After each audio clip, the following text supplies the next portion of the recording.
fresh escalation in West Asia. Houthi rebels, in fact, the area controlled by the Houthis in Yemen, they have for the first time been able to launch a successful attack on Israeli soil. And that too, right in the heart of Israel. The strike has been near the key Tel Aviv airport, at the Ben Gurion airport.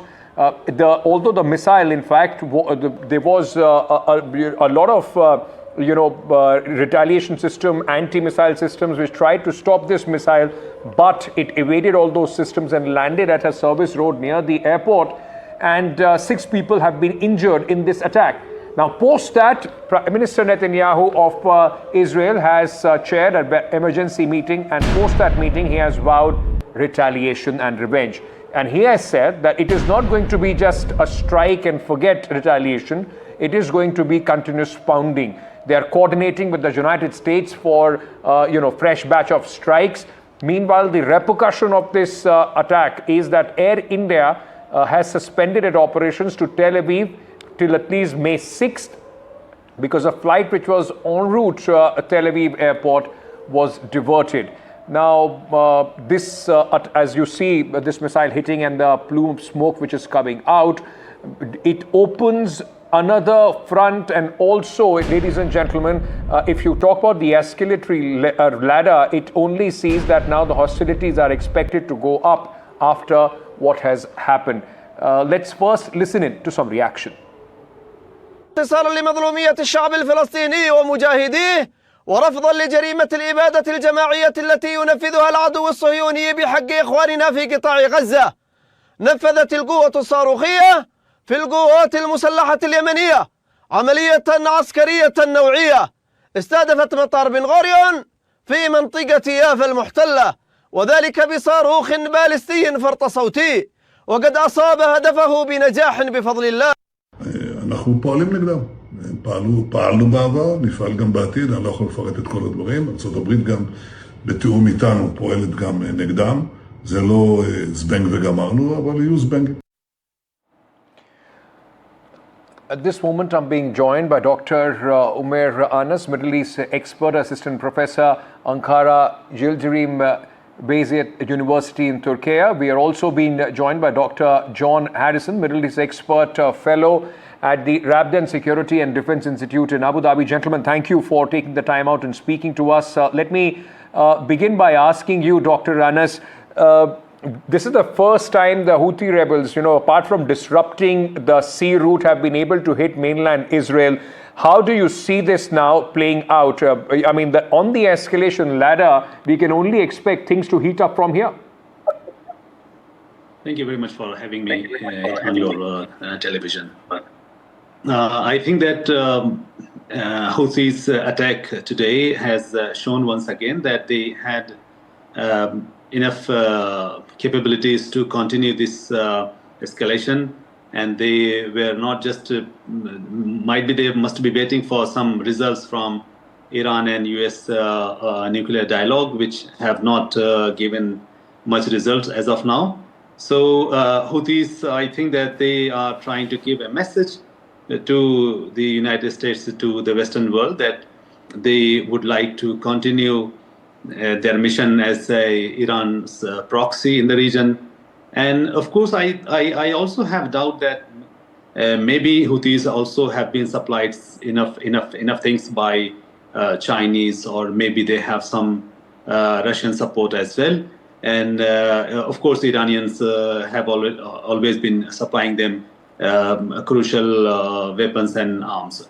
So what will be the reaction from Israel? I'm really disappointed to see that Israelis have lost a roadmap. They don't have any vision for the region, and except killing more civilians, they don't have any option right now. And that is why the Israeli war is becoming a liability for the Western world. And I think that the American President Donald Trump is very much under pressure to deliver something before his visit to the region in maybe in the next week, or in the second week of May. He would be in Riyadh and then other countries in the region. Right. So he must be doing something so to deliver about peace and compromises with Iran and other countries. Right. Let's break it down further. Dr. John Harrison, like one thing the Houthis have demonstrated that they have the capability now to strike the mainland in Israel. That is a big worry as far as the government of Israel is concerned. And like Professor Anas was saying, the fact remains that this is not the first time. There have been retaliations in Yemen on the Houthi-controlled areas, bombing by United States, bombings by Israelis as well. That has not so far been effective deterrents at this moment. Thank you for having me, Ankit. Yes, it seems rather odd on the surface that the Houthis were able to launch a strike like this, but the U.S. has had several hundred strikes since the last month or so on Yemen. It does, of course, show a couple of things. One, that it is very difficult to take out missiles, particularly the types of systems that we believe the Houthis have. They are mobile. They're not fixed launch sites, so it's very difficult to be able to strike. You have to have constant surveillance over these locations. And as the Houthis have been reporting, as the United States has acknowledged, that many of the UAVs that the U.S. has been using over Yemen have been shot down. So there may be gaps in the intelligence coverage that would allow something like this to happen. Additionally, while it is very dangerous, it is a very dangerous escalation to launch strikes at a civilian airport. It is a violation of international law. But it is also raising the escalation. What isn't clear at the moment is was that missile, and it appears it was only one, was that missile actually engaged by the Israeli missile defense? The system is very sophisticated, and at times does not actually engage with every missile. Its targeting systems are able to determine whether or not the missile is going to be striking in an area that might require engagement. So there is a possibility that this is what happened here, that this defense systems did not engage, but there has not been any reporting one way or the other at this point. I think the large question, though, is this is all part of the ongoing negotiations between the U.S. And Iran. The American strike, because you can't take out missile strikes, mobile missiles from the air, you need to occupy territory, which no one is talking about doing. I think this is all part of the larger negotiations going on with the Iranian nuclear program. The only effective proxy that the Iranians have left in the region is the Houthis. So they're obviously trying to show that not only have the strikes not worked, but that Iran is not as weak as it might appear. Yeah, but Dr. Harrison, just expanding that point that you were saying, just taking it forward, because today also is a day when President Donald Trump has made an announcement, and he has said that he has no problem if Iran pursues a civil nuclear arrangement. I mean, so that was being seen by a lot of analysts as some sort of olive branch being extended towards Iran. After this strike, does that change? Now will the United States president will also be under pressure for some sort of a messaging back to Iran, isn't it? It's not clear that that's going to change. It's been U.S. policy since the JCPOA agreement was signed, that there's no international prohibition against having civilian nuclear power. The difficulty that the international community has is that Iran may or may not be pursuing a nuclear weapons program. There obviously, at least in the public domain, is a lot of dispute over that. But the bigger concern is that Iran wants to be able to have the entire nuclear cycle under its control. And that's very dangerous. And certainly other nations in the region, the UAE, for example, has a civilian nuclear program. It is under very tight international control. The UAE has certainly accepted that. And why Iran would expect to be able to have something less than its neighbor, it seems to be a little bit perplexing. But certainly the U.S. has been trying to negotiate a deal. There have been a number of signs going back and forth, a number of negotiations, both publicly and obviously privately, that would suggest that there is some sort of an effort to try to get not just the nuclear program, which is what the international community is focusing on, but also the missile program and the Iranian support for proxies. This next deal, should it emerge, is going to be much more comprehensive than just the nuclear program. Right. Dr. Anas, Professor Anas, if I can, Dr. Anas, I can get you in on this at this moment, but is there now some sort of an exit plan? Like you were saying that Israel seems to be it's difficult for Israel to find an exit plan as this war post October 7th when it started. The escalation doesn't seem to be coming down. It's only increasing. What does this mean for this region as well? With no exit plan, it will only pile up more civilian casualties. How do you see this playing out? What I sense is that in the last 5 years, Israel has been has made so much progress in normalizing relations with Saudi Arabia, with the UAE, with other Arab countries, and of course, back channels were also working. Many of these progress have been reversed because most of the countries, they had supported Israelis' view that Gaza should be without Hamas and Hamas should be weakened, if not completely removed. But now they see clearly that Israel does not have any plan, it does not have any vision to differentiate between Hamas and Gaza population.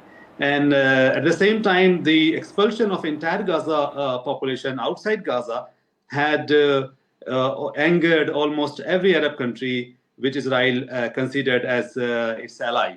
So Egyptians are not ready for that. Jordanians are not ready for that. UAE, Saudi Arabia, no country is ready to accept that expulsion plan.